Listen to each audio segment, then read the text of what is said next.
আসসালামু আলাইকুম রহমতুল্লাহ। প্রিয় দর্শক ভাই বন্ধুরা, কেমন আছেন? আশা করছি আল্লাহর রহমতে অনেক ভালো আছেন। তো আপনারা অনেকেই আমাকে কমেন্ট করেন যে ভাই, আপনাদের এই চ্যানেলে সেলাই মেশিন জাতীয় কোনো ভিডিও আসছে না।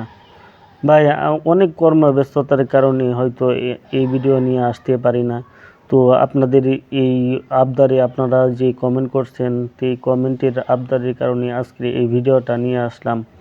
তো আপনারা যদি কমেন্টে বলেন আপনাদের সেলাই মেশিনের সমস্যাগুলো, তাহলে আমরা সেই অনুযায়ী ভিডিও তৈরি করতে পারি এবং আপনাদের সেগুলো দ্বারা হয়তো কিছু উপকারে আসবে। তো আজকে আমার মেশিনে একটু সমস্যা দেখা দিতেছে, বা আমার স্ত্রী আমাকে বলতেছেন যে দেখেন আমার এই চ্যানেলটার চাকাটা একটু কম ঘুরে বা আটকে আটকে যায়। সেই কারণে আমি একটু মেশিনটা খুললাম। খোলার পরে দেখলাম যে এই যে ববিনের যে কেসটা আছে, ববিনের যে জায়গাটা আছে, যেখানে ববিনটা রাখা হয়, সেই জায়গাটার মধ্যে অনেক ময়লা বা বালু বা ধুলাবালির কারণে এই জায়গাটার মধ্যে অনেক ময়লা পড়ে গেছে। তো আমি কি করলাম, সেগুলো আস্তে আস্তে খুললাম। খোলার পরে আপনার ওই ময়লার জায়গাগুলো পরিষ্কার করে দিলাম, এবং করে দেওয়ার পর যে এই জায়গায় যে ভিতরে যে প্যাঁচগুলো আছে, এই প্যাঁচের ভিতরে অনেক ময়লা জমে থাকে। সেই ময়লাগুলো খুব খুঁটিনাটি করে পরিষ্কার করতে হবে। তো আমি সেগুলো সুন্দরভাবে পরিষ্কার করলাম, এবং যে বাইরের যে কেসগুলো আছে সেই কেসগুলোও সুন্দরভাবে পরিষ্কার করলাম। শুকনো একটা টেনা দিয়ে, পরিষ্কার একটা টেনা দিয়ে, সেই ন্যাকড়াটা দিয়ে পরিষ্কার করলাম। করার পরে তো আমি সেগুলোকে আবার তার যে জায়গা আছে, নির্দিষ্ট স্থান আছে, সেগুলোর মধ্যে সুন্দরভাবে বসানোর চেষ্টা করলাম। তো প্রথমে যদি উল্টাপাল্টা বসান তাহলে বসবে না। এটাকে তার যে নির্দিষ্ট জায়গা আছে, যে কোণ আছে, সেগুলোর মধ্যে সুন্দর করে বসাতে হবে, এবং সেগুলো খুব সূক্ষ্মতার সাথে বসাতে হবে। হয়তো ভিতরে কোনো জিনিস ভেঙে যেতে পারে। তো সে কারণে আমি প্রথমে খোলার সময় যে উপরে যে আটকে রাখার যে জিনিসটা আছে, সেটা আমি বেশি খুলে ফেলছিলাম, যার কারণে সেটা একবারে খুলে যায়। তো আমি কি করলাম, সেটা আবার যে জায়গা আছে, তার যে জায়গা আছে সেই জায়গায় লাগানোর চেষ্টা করলাম, এবং বড় একটা মারতুল বা টেস্টার নিলাম, নিয়ে সেটা লাগানোর চেষ্টা করলাম। তো এখানে মারতুলটা দিয়ে আমি সেই জায়গাগুলো সুন্দরভাবে আটকে দিব, মানে নাটগুলো টাইট করে দিব। তো প্রথমে যে দুই সাইডের যেগুলো দ্বারা ববিনের যে জায়গাটা সেটা আটকে রাখা হয়, সেগুলো আগে বসালাম। বসানোর পরে যে ভিতরের যে কেসগুলো আছে সেগুলো এখন বসাবো। দেখেন, প্রথমে সাইডগুলো আটকে নিচ্ছি।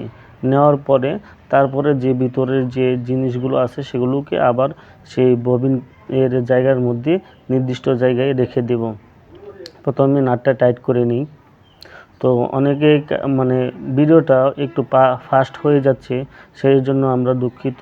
আপনাদের এই সময় বাঁচানোর জন্য ভিডিওটা ফাস্ট করে দিলাম, মানে দ্রুত করে দিলাম, যাতে আপনাদের সময় বেশি না লাগে, অল্প সময়ের মধ্যেই আপনারা জিনিসটা দেখতে পারেন এবং শিখতে পারেন, এবং আপনার যে বাড়িতে যে সেলাই মেশিনটা আছে সেটার মধ্যে কাজে লাগাতে পারেন। তো এখন আমি সেই কেসগুলো সুন্দরভাবে বসিয়ে দিচ্ছি। প্রথমে আপনার যে ভিতরের যে কেসটা আছে সেটা আগে বসাতে হবে, যেটার মধ্যে ববিনটা আটকানো হয় সেটা আগে বসাতে হবে। তো আমি আগে সেই ববিনের যেটার মধ্যে ববিনটা রাখা হয় সেটা আগে ভিতরে ঢুকালাম। ঢুকানোর পরে তারপরে বাইরে যে কেসটা আছে সেটাকে আটকিয়ে দিলাম। দেওয়ার পরে একটা টেস্টার বা মারতুল দিয়ে সেগুলোকে আবার সুন্দরভাবে টাইট করে লাগিয়ে দিতে হবে। তো লাগিয়ে দেওয়ার পর এখন যে ববিনের কেসটা আছে সেই ববিন কেসটা লাগালাম। লাগানোর পরে সেটা সুন্দরভাবে টাইট করলাম। টাইট করার পরে সেটাকে আবার সে যার নির্দিষ্ট জায়গা আছে সেই জায়গায় বসানোর চেষ্টা করব। তো দুনো জায়গায় উপরে দুটা নাট সুন্দরভাবে আটকিয়ে দিবেন। যদি সুন্দরভাবে আটকানো হয় তাহলে সেটা সুন্দরভাবে বসে। আর যদি ঢিলা থাকে তাহলে অনেক সময় দেখা যায় ববিন কেসটা নড়াচড়া করে, যার কারণে হয়তো সুই ভেঙে যায়, বা হয়তো অন্য কোনো সমস্যা হয়, বা চাকাটা আটকে যায়। এই কারণে দুটা নাট সুন্দরভাবে আটকিয়ে দিবেন।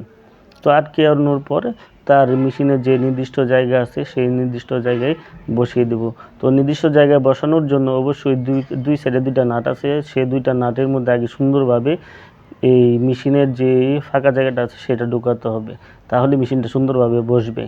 তো এখানে আরেকটা জিনিস আপনাদেরকে অবশ্যই মনে রাখতে হবে, সেটা হলো যে চাকাটা আছে সেই চাকার গলার মধ্যে অনেক সময় অনেক সুতা, ছিঁড়া সুতা বা অনেক সময় দেখা যায় যে অনেকগুলো সুতা এই গলাটার মধ্যে আটকে থাকে, যার কারণে এই চাকাটা ঘুরতে একটু সমস্যা হয়, চাকাটা সুন্দরভাবে ঘুরে না।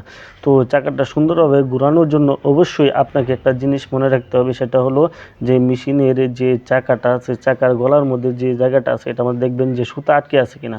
যদি সুতা আটকে থাকে সেই সুতাগুলো সুন্দরভাবে সারিয়ে নেবেন।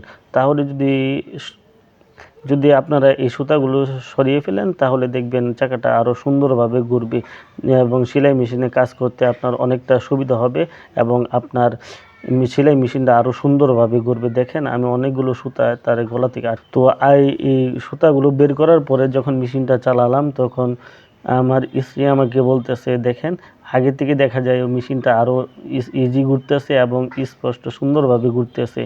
তো আমি এই সুতাগুলো সুন্দরভাবে সরিয়ে নিলাম, তারপর দেখলাম যে চাকাটা ঘুরে কিনা, দেখলাম চাকাটা সুন্দরভাবে ঘুরে। তবে পরবর্তীতে আমরা একটা কাপড় সিলিয়ে দেখব যে মেশিনটা সুন্দরভাবে ঘুরে কিনা।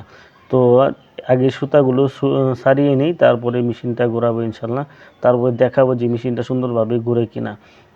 তো এখন আমরা একটা কাপড় নিয়ে দেখলাম যে মেশিনটা আসলে তার চাকাটা সুন্দরভাবে ঘুরছে কিনা বা কোনো জায়গায় আটকে যায় কিনা। তো দেখলাম কোনো জায়গায় আটকে না, বরং সেলাইগুলো সুন্দরভাবেই হচ্ছে এবং সুচারুরূপেই হচ্ছে। তো আপনাদেরকে যদি দেখায় যে সেলাইগুলো কেমন হয়েছে তাহলে আপনারা বুঝতে পারবেন। দেখেন সেলাইগুলো কি সুন্দর হয়েছে। তো আশা করছি এই ভিডিও দ্বারা আপনাদের অনেক উপকার হবে। আসসালামু আলাইকুম।